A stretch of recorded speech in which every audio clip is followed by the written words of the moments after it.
હવે અહીંયા તમને પૂછે છે કે વર્તમાનમાં આંકડો શું છે? તો વર્તમાનમાં આંકડો છે 245.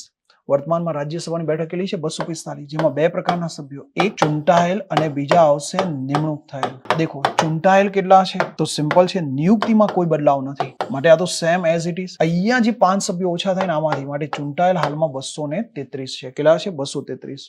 હા, પેપર અઘરું બનાવવું છે, તમને પૂછે કે આ 233 જે છે એ 233 રાજ્યોનું પ્રતિનિધિત્વ કેટલી બેઠક પર છે, અને પૂછે છે કે કેન્દ્ર શાસિત પ્રદેશનું પ્રતિનિધિત્વ કેટલી બેઠક પર. તો તમારે પેલો આંકડો યાદ કરવાનો, દિલ્હી પાસે 3, પુડુચેરી પાસે 1, જમ્મુ કાશ્મીર પાસે 4 રાજ્યસભાની સીટ. આંકડો મોઢે રાખવાનો છો તો હું કહી શકું કેન્દ્ર શાસિત પ્રદેશનું પ્રતિનિધિત્વ કેટલી બેઠક પર થયું? 8.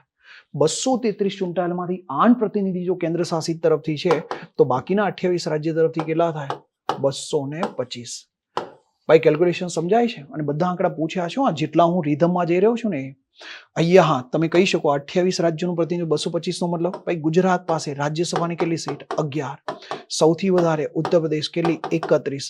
આવા 28 રાજ્યોની બેઠકનો સરવાળો કેટલો આવશે? 225 આવશે. ક્લિયર છે?